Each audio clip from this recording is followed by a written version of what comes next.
Hello everyone, कैसे हैं सभी। तो welcome to Paradox classes app. तो आज की जो क्लास होने वाली है, इस क्लास के अंदर हम कॉम्प्लेक्स एनालिसिस का शॉर्ट में रिवीजन करेंगे।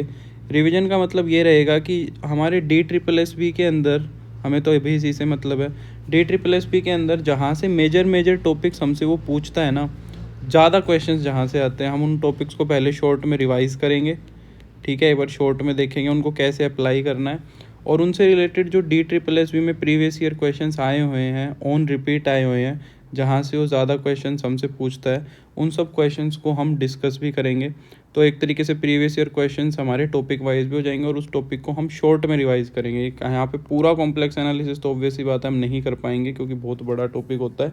पर DSSB के पॉइंट ऑफ व्यू से जो हमारे क्वेश्चंस पूछता है वो हमारे बन जाने चाहिए। तो ये हमारा टारगेट रहेगा।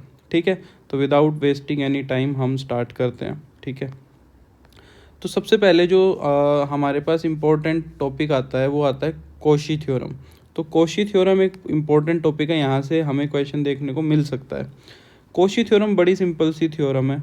कहता है कि अगर एक डी एक सिंपली कनेक्टेड रीजन है, एक अगर उसकी डोमेन है, और एफ जेड एक सिंगल वैल्यूड फंक्शन है जो उस डोमेन के अंदर, वो डोमेन कैसी भी हो सकती है, मान लो ये डोमेन है, इस डोमेन के अंदर जो हमारा एफ जेड है ना, जो हमारा फंक्शन है, वो कॉन्टिन्यूस भी है। ठीक है, और वो डिफरेंशिएबल भी, यानी कि उसका डेरिवेटिव भी कर सकते हैं और उसको कॉन्टिन्यूस भी हम दिखा सकते हैं एकदम इजीली पूरी डोमेन के अंदर। तो अगर कहता है कि उस डोमेन के अंदर, और उसका जो डेरिवेटिव है ना, हम कॉन्टिन्यूसली डिफरेंशिएबल को हम ये भी कह सकते हैं कि उसका डेरिवेटिव एग्जिस्ट भी करे और कॉन्टिन्यूस भी हो, तो वो कहता है कि उस फंक्शन का जो इंटीग्रेशन होगा उस क्लोज्ड कंटूर के ऊपर, वो क्या होगा, हमारा हमेशा ज़ीरो होगा। ठीक है, तो जैसे कि मान लो मैं एक क्वेश्चन पूछूं तुमसे कि जैसे कि मान लो साइन साइन जेड मैंने एक फंक्शन ले लिया। ठीक है, साइन जेड मैंने फंक्शन ले लिया, और एक मैंने तुम्हें सिंपली कनेक्टेड रीजन दे दिया, मान लो z-1 इज इक्वल टू 1 मान लो। तो ये मैंने एक तुम्हें क्या दे दिया, एक सर्कल दे दिया। इस सर्कल के ऊपर मैं कह रहा हूँ कि ये मैंने सी डिफाइन कर दी। तो मैं कह रहा हूँ कि इसके ऊपर बताओ हमारा जो साइन जेड का इंटीग्रेशन है वो कितना होगा। तो हमें पता है कि साइन जेड जो होता है ना, वो हमेशा क्या होता है, कॉन्टिन्यूस भी होता है और डिफरेंशिएबल भी होता है। कहीं पे भी देख लो, throughout the complex plane होता है। इसको हम, ऐसे फंक्शंस को हम क्या बोलते हैं, एंटायर फंक्शन बोलते हैं। कॉम्प्लेक्स नंबर के अंदर क्या बोलते हैं, एंटायर फंक्शन। ठीक है, तो साइन जेड हमारा एंटायर है, कॉन्टिन्यूस भी है, डिफरेंशिएबल भी है। अब इसका इंटीग्रेशन अगर सिंपली पूछा है तो वो ज़ीरो हो जाएगा। ठीक है, ये तो एकदम बेसिक सा था। आगे वो क्या करेगा, हमारी जो डिसकॉन्टिन्यूटी होंगी ना उसको एक्सक्लूड करके चलेगा। जैसे मान लो कि आगे अभी डिस्कस करेंगे तो समझ आएगा। तो कोशी थ्योरम सिंपल सी ये है कि भाई अगर फंक्शन की डिसकॉन्टिन्यूटी रीजन के अंदर नहीं आ रही, आसान भाषा में वो बोलूँ, इस रीजन के अंदर अगर फंक्शन की कोई डिसकॉन्टिन्यूटी नहीं है, ठीक है, मान लो जैसे मैंने एक फंक्शन लिख दिया z/z-1, इसका इंटीग्रेशन मैं करा रहा हूँ, और मान लो इस रीजन के अंदर 1 नहीं आ रहा है, z=1 इस रीजन के अंदर नहीं है ना, इस रीजन के अंदर z1 नहीं है, तो इसका मतलब ये फंक्शन इसके अंदर कॉन्टिन्यूस हो गया, और इसके अंदर अगर ये कॉन्टिन्यूस हो गया, डिफरेंशिएबल हो गया, तो इसका इंटीग्रेशन हम डायरेक्टली ज़ीरो बोल सकते हैं। आसान भाषा में बात ये है। अब वो कहता है कि अगर डिसकॉन्टिन्यूटी बाई चांस आ जाए तो क्या होगा भाई, है ना। तो उसके लिए कोशी ने एक इंटीग्रल फार्मूला दिया कि भाई मैं बताऊंगा कि उसका इंटीग्रेशन तुम्हें करना कैसे है। ठीक है, तो जैसे कि मान लो वो क्या कहता है कि मान लो इस तरीके से एक फंक्शन डिफाइन किया, ऊपर वाले फंक्शन को एफ जेड बोल देगा, और नीचे वाला जो डिनोमिनेटर में ये पार्ट होगा ये वो डिसकॉन्टिन्यूटी को रिप्रेजेंट कर रहा है। तो जैसे कि मैं यहाँ पे कह रहा था कि ये रीज़न है, तो इसके अंदर मान लो ये 1 जो डिसकॉन्टिन्यूटी है ये इसके अंदर आ रही है, तो डिसकॉन्टिन्यूटी हमारी क्या हो रही है, z0 डिसकॉन्टिन्यूटी है। ठीक है, तो वो कहता है कि ये इंटीग्रेशन अगर तुम्हें करना है तो ये इंटीग्रेशन कैसे करोगे, मोस्ट इंपॉर्टेंट फॉर्मूला है, इस पे से देखना बहुत सारे क्वेश्चंस तुम्हें मिलेंगे। तो एफ जेड अपॉन में z-z0 का अगर इंटीग्रेशन करना है, देखो फॉर्मूला ये होता है, इसको उल्टा अप्लाई करना है हमें। यहाँ से एफ जेड ओवर z-z0 का इंटीग्रेशन है, इसकी वैल्यू फाइंड आउट करनी है। तो ये कैसे निकलेगी, 2 पाई आयोटा को LHS में ले आएंगे, 2 पाई आयोटा से मल्टीप्लाई करेंगे, और ये जो ऊपर वाला एफ जेड है ना, ऊपर वाला एफ जेड, इसके अंदर हम इस z0 को पुट कर देंगे। तो ये जो वैल्यू निकल के आएगी ये हमारा ये इंटीग्रेशन हो जाएगा। जैसे कि मान लो वही मैं एक क्वेश्चन लेता हूँ जो मैंने ऊपर लिया था, मान लो z ओवर में z-1 dz, ओवर मैं क्या कह रहा हूँ कि z-1 इज इक्वल टू 1, मान लो यही ले लिया। अब इसका मतलब समझते हो क्या है, ये एक सर्कल है, ये एक सर्कल है जिसका सेंटर कितना है 1, ये एक्स एक्सिस पे होता है ये 1, तो 1 पे इसका सेंटर है, 1 0 पे इसका सेंटर है, और ये RHS में जो लिखी होती है यही ये रेडियस होती है। तो 1 रेडियस का सर्कल बनाना है 1 पे सेंटर मान के, तो 1 0 पे सेंटर मान के 1 यूनिट का सर्कल ऐसा बनेगा, ये सर्कल बन गया। अब इसके अंदर देखो क्या ये z इज इक्वल टू 1 आ रहा है कि नहीं आ रहा, बिल्कुल आ रहा है, यहाँ पे ये 1 आ रहा है। तो इस रीजन के अंदर 1 क्या हो गई, इसकी डिसकॉन्टिन्यूटी हो गई, समझ रहे हो। तो अब इसका इंटीग्रेशन हम कैसे करेंगे, अब यहाँ पे एफ जेड का हमारा काम कौन कर रहा है, अगर मैं देखूँ तो यहाँ पे एफ जेड का काम मेरा सिर्फ जेड कर रहा है, ये एफ जेड है मेरा जेड।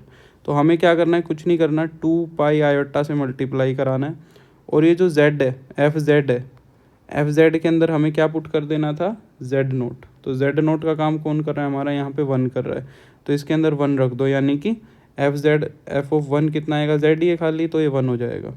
तो यहाँ पे सिंपली 1 रख देंगे, तो इंटीग्रेशन हो जाएगा 2 पाई आयोटा। ठीक है, बस इतना सा काम करना है। अब इसको और एक्सटेंड किया, भाई कोई ज़रूरी नहीं है कि यहाँ पे पावर 1 ही हो, जो डिनोमिनेटर में है यहाँ पे तो पावर 1 थी, तो ज़रूरी नहीं है यहाँ पे पावर 1 हो। तो उसने क्या किया, एक और फॉर्मूला बना दिया जिसके अंदर पावर हमारी सपोज n+1 होगी, डिनोट कर दी इसने n+1 से फॉर्मूला एडजस्ट करने के लिए। तो कहता है कि सपोज इस तरीके का इंटीग्रेशन तुम्हारा है कि भाई एफ जेड है अपॉन में z माइनस जेड नोट की पावर कुछ भी है, मान लो 4 लेके चल रहा हूँ मैं dz, ठीक है। तो अगर डिसकॉन्टिन्यूटी तो आ रही है पर उसकी पावर कुछ और है, यानी कि जो पोल बन रहा है इसको हम पोल बोलते हैं। यहाँ पे ये पोल सिंपल था, यहाँ पे ये हायर ऑर्डर का है। तो ये जो पोल बन रहा है ये 4 पावर का है, ठीक है। तो फिर इसके अंदर हम इसका जो इंटीग्रेशन है वो कैसे करेंगे, सेम ही कुछ नहीं करना, बस थोड़ा सा डिफरेंस है। कहता है 2 पाई आयोटा से मल्टीप्लाई कराओ, कोई दिक्कत नहीं है। पर यहाँ पे जो ये एफ जेड है ना, उसका अगर n+1 यहाँ पे पावर है तो n टाइम्स डेरिवेटिव करना है, एक कम, यानी कि यहाँ पे अगर 4 है तो उसका 3 टाइम्स डेरिवेटिव कर दो, 3 टाइम डेरिवेटिव करके और फिर जेड नोट रख दो, ठीक है। और जितनी बारी डेरिवेटिव क्या है उतने ही फैक्टोरियल से डिवाइड भी करा दो, उतने ही फैक्टोरियल से क्या करा दो, डिवाइड भी करा दो।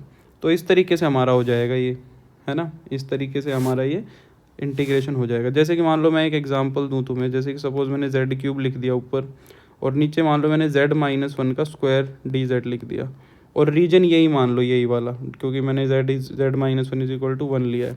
तो इसका इंटीग्रेशन वो कैसे कराएगा, अच्छा यहाँ पे एफ जेड क्या है, यहाँ पे एफ जेड का काम कर रहा है z³, तो मुझे क्या करना पड़ेगा, 2 पाई आयोटा से मल्टीप्लाई करना पड़ेगा, ठीक है।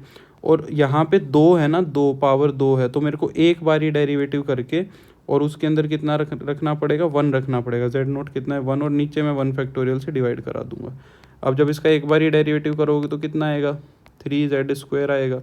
अब उसके अंदर 1 रख दो, जब इसके अंदर 1 रख दोगे यहाँ पे तो ये कितना हो जाएगा, 3 हो जाएगा, यानी कि कितना आ गया, 6 पाई आयोटा आ गया। ये क्वेश्चन आता है, बहुत बार आया हुआ मिलेगा ये तुम्हें question, derivative form of Cauchy integral formula, ठीक है। तो ये कॉशी इंटीग्रल फार्मूला की सारी कहानी हो गई। अब इसके बाद हमारी क्या होती है, रेजिड्यू की बात आती है। रेजिड्यू भी बहुत ज़्यादा वो पूछ लेता है। अब रेजिड्यू के लिए इतना कचरा नहीं है, एक सिंपल सा है, तो सारा जो नोट्स का काम है वो लिखा हुआ है, मैं तुम्हें सिंपली बताता हूँ। अब रेजिड्यू भी 2 तरीके से निकलेगी।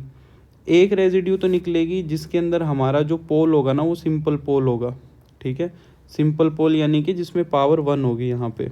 और एक रेजिड्यू निकलेगी जिसमें पावर हमारी क्या होगी, 1 से ज़्यादा होगी, जैसे यहाँ पे m लिखा हुआ है, समझ रहे हो बात को।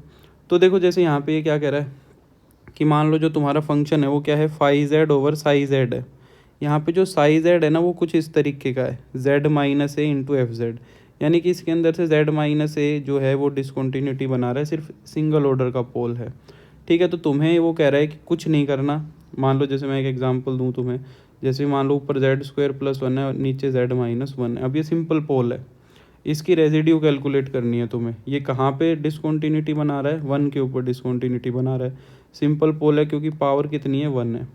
तो कहता है कि इसकी रेजिड्यू हम कैसे निकालेंगे, इसकी रेजिड्यू हमें निकालनी है सिंपली कैसे, इसकी रेजिड्यू कैसे निकलेगी, वो कहता है कि z-1 को तो हटा दो, इसके अंदर से z-1 को हटा दो, बचा हुआ फंक्शन क्या है, z² + 1 है, उसके अंदर 1 उठा के रख दो, तो 1 का स्क्वायर + 1, इसके अंदर 1 रख दिया तो इसकी रेजिड्यू 2 आ गई सिंपली, बस ख़त्म काम। ठीक है, ये रेजिड्यू निकालने का हमारा तरीका हो गया, है ना। तो सिंपल पोल है तो उसकी रेजिड्यू एकदम ऐसे ही निकल जाती है। अगर हमारा पोल है वो एम ऑर्डर का है, अगर मेरा पोल क्या है, एम ऑर्डर का पोल है, तो फिर उस केस में वो क्या कहता है, उस केस में भी कहानी तो सेम ही है। वो कहता है कि तुम्हें रेजिड्यू के लिए क्या करना है कि ऊपर वाला जो फंक्शन था ना हमारा, ऊपर वाला जो ये फाई जेड बोल रहा है, जितने ऑर्डर का पोल है ना उसका उससे एक कम टाइम्स डेरिवेटिव करो, जैसे हमने कोशी इंटीग्रल में किया था, और नीचे क्या कर दो, उसका एक कम करके ही फैक्टोरियल कर दो, जितना पावर किया है उतना ही उसका क्या कर दो, फैक्टोरियल कर दो। समझ रहे हो। तो जैसे कि देखो इसने यहाँ पे एक एग्जांपल दिया हुआ है कि जैसे एफ जेड अपॉन में जेड माइनस ए का स्क्वायर है, ठीक है, और रेजिड्यू इसकी ए के ऊपर निकालनी है। ठीक है, तो इसकी रेजिड्यू इसने सिंपली कितनी बना दी, 5-a। क्यों, क्योंकि यहाँ पे 2 है तो ऊपर वाले का डेरिवेटिव कितनी बार करेंगे, एक बार, तो ऊपर तो 5-z हो जाएगा और नीचे 1 फैक्टोरियल आ जाएगा, नीचे क्या आ जाएगा, 1 फैक्टोरियल आ जाएगा। ठीक है, सिंपली अगर यहाँ पे हम 5z ओवर z माइनस ए का क्यूब देख रहे हैं तो ऊपर वाले का 2 बार डेरिवेटिव, उसके अंदर a रख देंगे और नीचे 2 फैक्टोरियल आ जाएगा, बस। तो ये तो हो गया फॉर्मूला से। ये एक इम्पॉर्टेंट चीज़ है, इस पे से क्वेश्चन बहुत बार DSSB के अंदर आया हुआ है। रेजिड्यू निकालने का एक तरीका और होता है, जब हम हमारे उसका लोरेंट एक्सपेंशन कर देते हैं फंक्शन का, लोरेंट सीरीज एक्सपेंशन जब हम कर देते हैं फंक्शन का, तो फिर हमारा क्या होता है कि उसके अंदर जो 1 ओवर जेड माइनस ए का क्या होता है, हमारा कोफिशिएंट होता है, क्या कहता है, pole at z minus a is the coefficient of 1 over z minus a in the Laurent series expansion of f z. ठीक है, तो लोरेंट सीरीज एक्सपेंशन के अंदर जो 1 ओवर जेड माइनस ए का क्या होगा, तुम्हारा कोफिशिएंट होगा, उसको हम रेजिड्यू बोल देते हैं। जैसे कि सपोज मैंने कह दिया कि साइन 1 ओवर जेड है, इसका मेरे को बताओ क्या होगा, 0 के ऊपर इस फंक्शन के अंदर उसकी रेजिड्यू बताओ। तो हम साइन जेड का जब एक्सपेंशन खोलेंगे तो क्या होगा, 1 over Z over 1 factorial minus 1 over Z cube over 3 factorial plus 1 over Z की पावर 5 ओवर 5 फैक्टोरियल, ऐसे चलता जाएगा। अब यहाँ पे ए का काम कौन कर रहा है, 0। तो देखो ये वाला जो टर्म है इसको मैं क्या लिख सकता हूँ, 1 ओवर जेड माइनस 0, और इसके मल्टीप्लिकेशन में 1 है, तो इसकी रेजिड्यू मैं यहाँ से भी देख के बता सकता हूँ कितनी हो जाएगी, 1 हो जाएगी। ठीक है, क्योंकि इसके अंदर वो फॉर्मूला तो ऊपर वाला काम कर नहीं रहा है, तो फिर ऐसे फंक्शंस का हम कैसे बता देते हैं, एक्सपेंशन देख के। अब ये जो मैंने 3-4 चीज़ें बताई ना, यहाँ से बहुत सारे क्वेश्चंस आते हैं। मैं ये नहीं कह रहा सिर्फ यहीं से आते हैं, पर यहाँ से बहुत सारे क्वेश्चंस आते हैं, है ना। तो अब देखो उससे रिलेटेड हम जो प्रीवियस ईयर क्वेश्चंस आए हुए हैं वो सब देखते हैं, कुछ 1-2 जो एक्स्ट्रा होंगे हम वो भी देखते चलेंगे। ठीक है, चलो जैसे कि पहला क्वेश्चन आया है polar form of CR equation. ठीक है, तो CR इक्वेशन की पोलर फॉर्म पूछ रहा है, ये डायरेक्ट क्वेश्चन है, ये तुम्हें रटी हुई होनी चाहिए। क्या होती है, V theta is equal to minus U R over R, U theta is equal to V R over R. ये डायरेक्ट क्वेश्चन है, इसमें मैं कुछ नहीं कर सकता, CR इक्वेशन तो सब रटी हुई होती हैं। ठीक है, अच्छा एक मैं इसी के अंदर बता देता हूँ कि हमारी जो टेस्ट सीरीज़ है ना, टेस्ट सीरीज़ के अंदर हमने शॉर्ट नोट्स प्रोवाइड किए हुए हैं। ठीक है, शॉर्ट नोट्स प्रोवाइड किए हुए हैं, वो शॉर्ट नोट्स इन सब छोटी छोटी चीज़ों को कवर करेंगे। पूरा का पूरा कॉम्प्लेक्स एनालिसिस 15-20 पेज के अंदर, पूरा का पूरा रियल एनालिसिस 20-25 पेज के अंदर, सब उसके अंदर हमने कवर किया हुआ है। तो टेस्ट सीरीज़ तो हर बच्चा परचेज़ करेगा ही, तो उसके साथ बंडल्ड हमारी जो शॉर्ट नोट्स हैं वो भी तुम्हें मिल जाएंगे। और शॉर्ट नोट्स का एक अलग से मैंने कोर्स भी लॉन्च किया हुआ है, वो अगर तुम चाहो तो वो भी देख सकते हो। सिर्फ अगर नोट्स देखने हैं, टेस्ट सीरीज़ अगर कहीं और से ली हुई है, मैंने पिछली वीडियो के अंदर ये डिस्कस भी किया था, जाके देख लेना एक बार, है ना। क्योंकि यहाँ पे लग रहा होगा कि सर ये तो जल्दी से हो गया, तो नोट्स डिटेल में पहले भी प्रोवाइड किए हुए हैं, है ना। हाँ, ये हमारा किसका क्वेश्चन आ गया, ये तो वेक्टर कैलकुलस का आ गया, तो ये क्वेश्चन हम नहीं लेंगे अभी, है ना, सिर्फ इसका ही डिस्कस करेंगे। ये वाला क्वेश्चन हमारा ढंग से दिख नहीं रहा है, हाँ यहाँ पे आओ।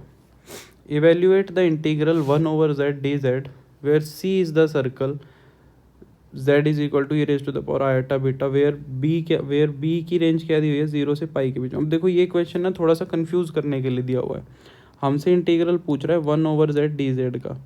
अब बच्चे का दिमाग डायरेक्टली जाएगा कि यार मैं क्या कर दूं, मैं कोशी इंटीग्रल फार्मूला लगा दूं, पर यहाँ पे कोशी इंटीग्रल फार्मूला ना लगा के हमें देखो उसने डायरेक्ट z की वैल्यू दे ही रखी है, ज़्यादा मेहनत करने की ज़रूरत ही नहीं है। और जो रेंज है ना वो भी उसने मेरे को दी हुई है ना। तो देखो हम z को क्या पुट कर देते हैं, z को उसने सब्सटीट्यूशन बताया ही हुआ है e raise to the power iota b। हमें dz की वैल्यू और निकालनी है तो वो कितनी हो जाएगी e raise to the power iota b, है ना।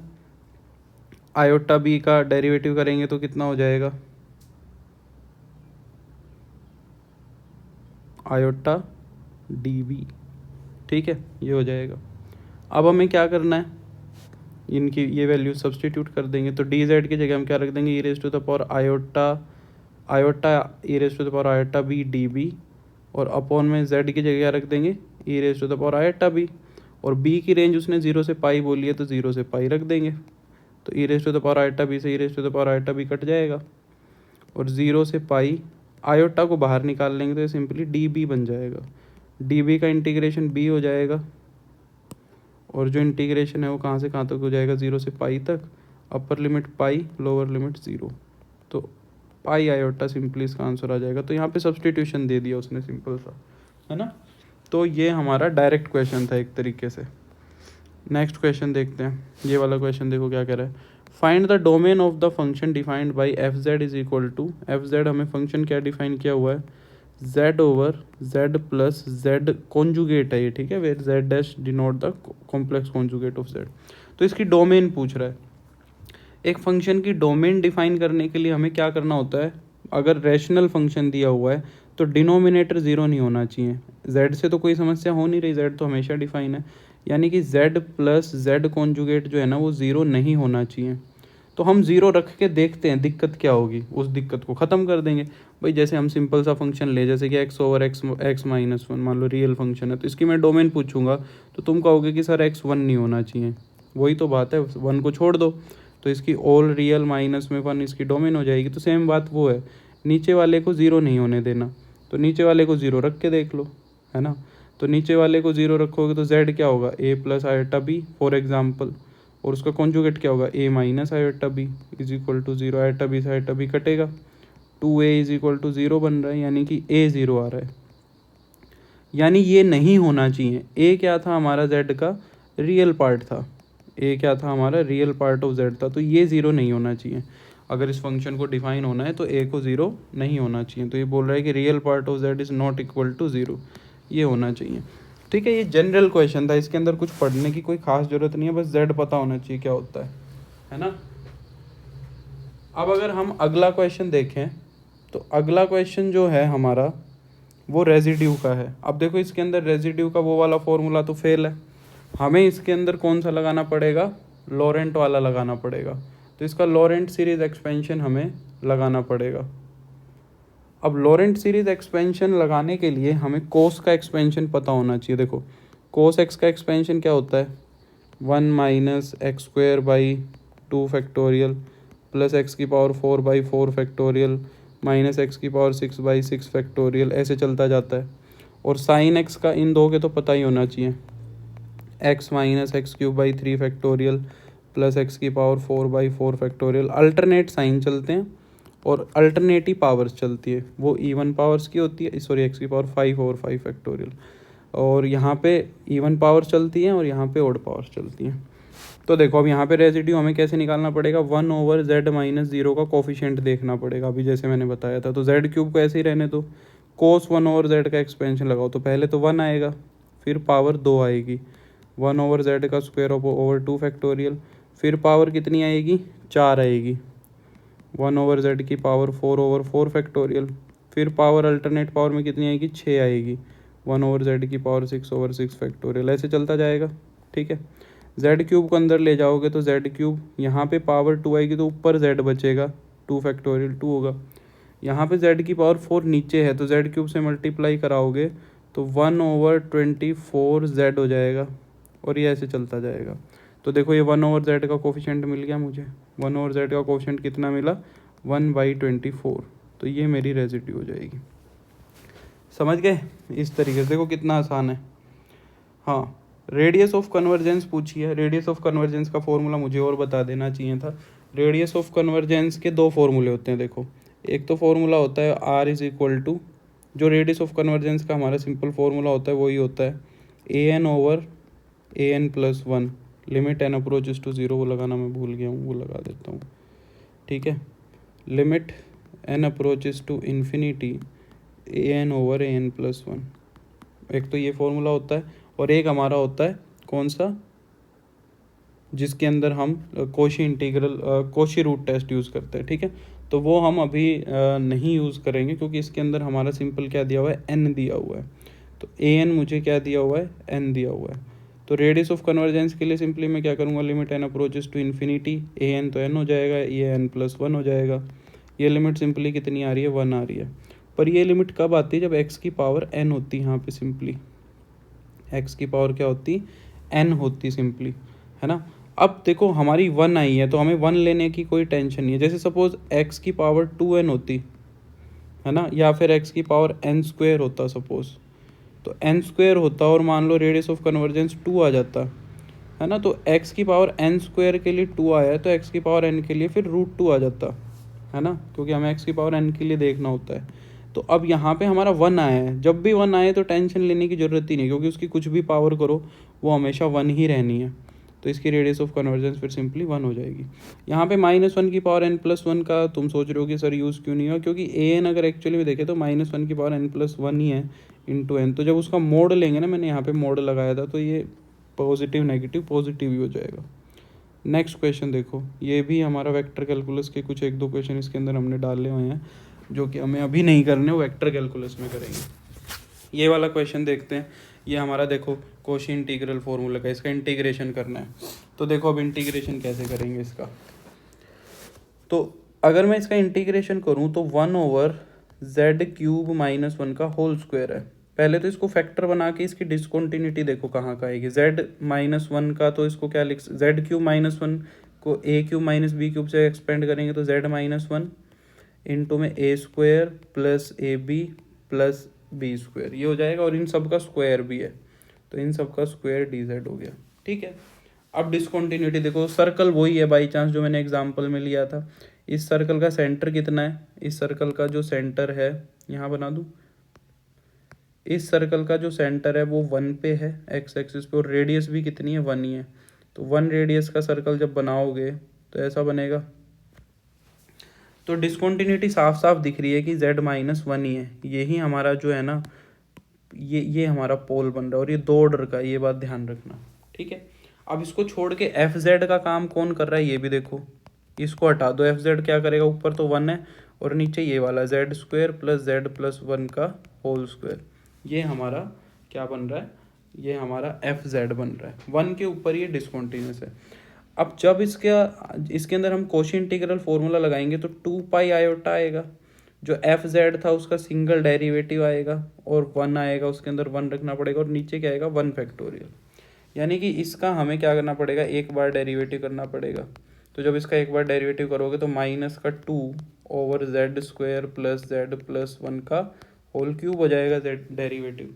अब इसके अंदर वन रख दो, जब इसके अंदर तुम वन रखोगे तो ऊपर तो हो जाएगा माइनस का टू, और ये नीचे वन प्लस वन, ये कितना हो गया, थ्री हो गया। और जब इसका क्यूब करेंगे तो ये हो जाएगा 27 है ना, ये कितना हो जाएगा तुम्हारा 27 हो जाएगा। तो जब हम यहाँ पे रखेंगे two pi iota multiplied by minus two over one plus one, यानी कि three raise to the power three, यानी कि 27 हो गया। कुछ हमने इसके अंदर गड़बड़ कर दिया है, ऐसा मुझे लग रहा है। हाँ, एक गड़बड़ और हो गई ना, कि इसका जो बचे हुए पार्ट का अंदर वाले का डेरिवेटिव था वो और नहीं किया, तो इसका अंदर वाले का डेरिवेटिव कितना हो जाएगा, टू जेड प्लस वन, वो डेरिवेटिव पूरा नहीं किया ना, उसके अंदर भी वन रखेंगे तो मल्टीप्लाई में थ्री और आ जाएगा, ठीक है, मल्टीप्लाई में थ्री और आ जाएगा, ठीक है। तो यहाँ पे आ जाएगा हमारा 9, तो ऊपर तो हो गया माइनस का 4 पाई आयोटा और नीचे हो जाएगा मेरा 9, ये डेरिवेटिव ध्यान से करना, ठीक है।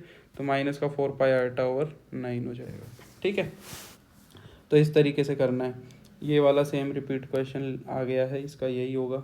नेक्स्ट वाला क्वेश्चन देखो क्या कह रहा है, ये एक डायरेक्ट रिजल्ट है, हमारे नोट्स के अंदर भी साफ साफ लिखा हुआ है। अगर u प्लस आइटा भी एक एनालिटिक फंक्शन है डोमेन के अंदर, तो देखो जो ये u और v दो फैमिलीज है, u भी अपने आप में एक एक्स वाई का फंक्शन है, और वी भी अपने आप में एक कोई एक्स वाई का फंक्शन है। तो ये दोनों फैमिलीज जो होती है ना, एफ और फाई फैमिली, ये दोनों फैमिलीज हमेशा एक दूसरे के क्या होती हैं, ऑर्थोगोनल होती हैं, ऑर्थोगोनल ट्रेजेक्टरीज होती हैं ये, ठीक है। तो ये डायरेक्ट रिजल्ट होता है। नेक्स्ट देखो, इसके अंदर रेजिड्यू पूछा हुआ है, at Z is equal to 1 पूछा है सिर्फ रेजिड्यू। अब देखो तुम खुद सोचो, क्या इसके अंदर हमें एक्सपेंशन लगाना चाहिए कि फॉर्मूला लगाना चाहिए, तुम्हें खुद ही समझ आ जाएगा। इसके अंदर हमें फॉर्मूला लगाना चाहिए या एक्सपेंशन। अब देखो इसका एक्सपेंशन तो बहुत कॉम्प्लिकेटेड होगा, और सिंपल हमारा z इज इक्वल टू 1 पे सिंपल पोल है, कुछ नहीं करना है। तो हमें रेजिड्यू कैसे निकालनी है, residue at z is equal to 1। तो z माइनस 1 वाले फैक्टर को तो हटा दो, सिंपल सी बात यही बताई थी। बचे हुए के अंदर जहाँ पे भी z दिख रहा है वहाँ पे 1 रख दो, तो ये ऊपर तो हो जाएगा 3, यहाँ पे रखोगे और नीचे कितना हो जाएगा 2, तो बस 3/2 हो गया, खत्म हो गई बात, है ना। इतना सा काम था। अब देखो जैसे ये भी है, अब देखो residue at z is equal to infinity पूछा है। इन्फिनिटी के ऊपर जब भी रेजिड्यू पूछे तो अब इन्फिनिटी की रेजिड्यू निकालनी तो बड़ा मुश्किल काम है। हम उल्टा कर देते हैं, z को मैं एक नया वेरिएबल 1/w पुट कर दूंगा, ताकि ये रेजिड्यू, अब देखो अगर z इन्फिनिटी को अप्रोच कर रहा है तुम्हारा, तो फिर w मेरा 0 को अप्रोच करेगा। तो जहाँ पे मैं z is equal to infinity वाली रेजिड्यू निकाल रहा था, अब वो ऑटोमेटिकली मेरी क्या बन गई, w के केस में 0 वाली बन गई। तो ये मेरा फंक्शन दिया हुआ था z³ ओवर में z² माइनस 1।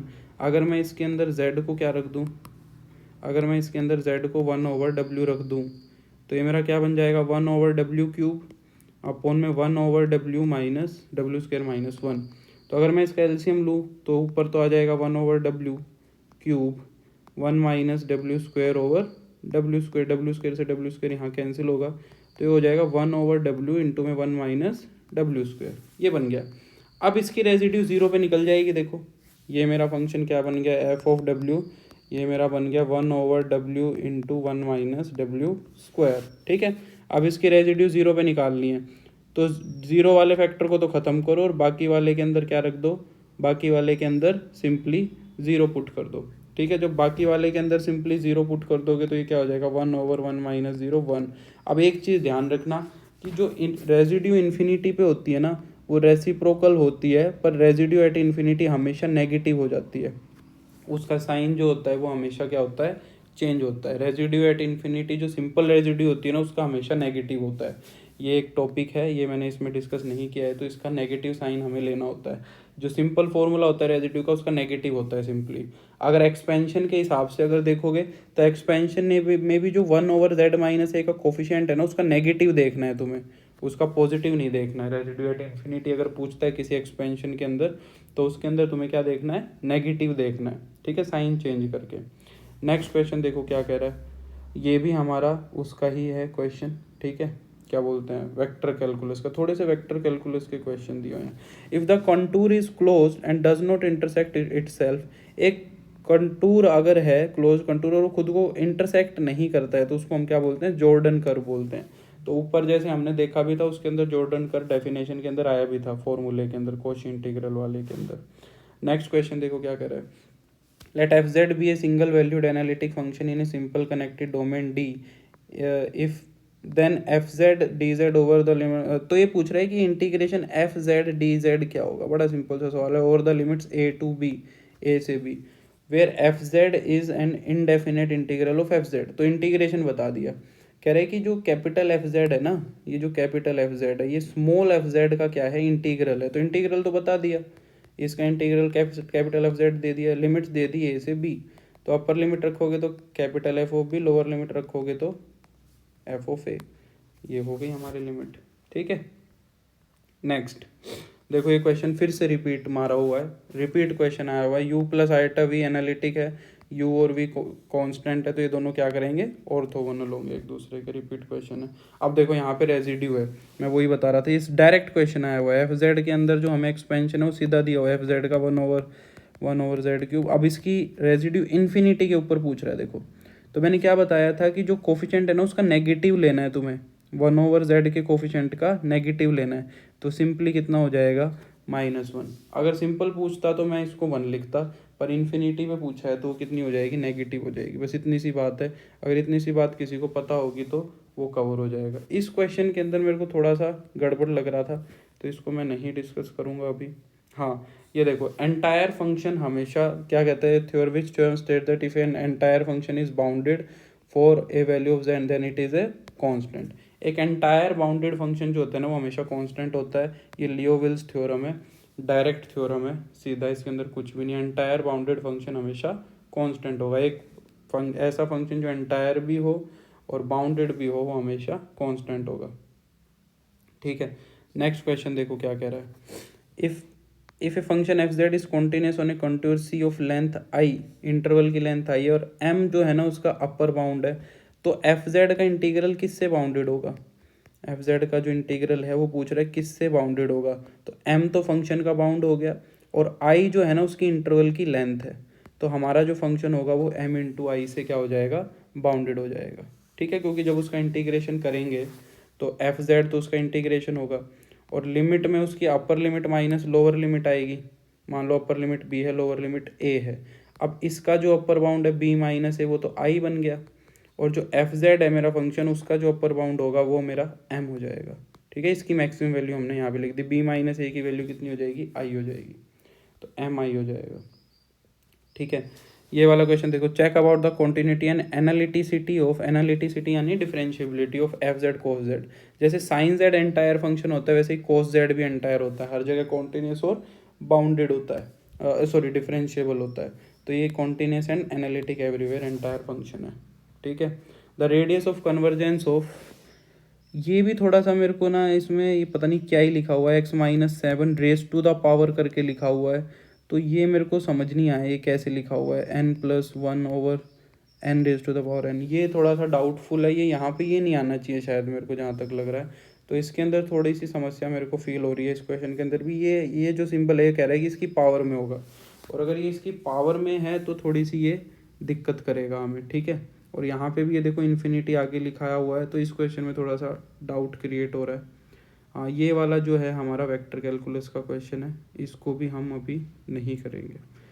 चलो, तो ये हमारे प्रीवियस ईयर क्वेश्चंस थे सारे के सारे कॉम्प्लेक्स एनालिसिस के। अब जो छोटी सी बातें हैं वो मैं 2-3 बातें बता देता हूँ कि जो हमारी टेस्ट सीरीज़ है वो एकदम ऐसी ही बनाई हुई है, इससे भी अच्छी टेस्ट सीरीज़ हमारी लाइव है। शॉर्ट नोट्स हमारे लाइव हैं, जो टेस्ट सीरीज़ लेगा उसको शॉर्ट नोट्स इसके अंदर मिल जाएंगे। जो टेस्ट सीरीज़ नहीं लेना चाहता है उसके लिए शॉर्ट नोट्स उसको अलग से मिल जाएंगे।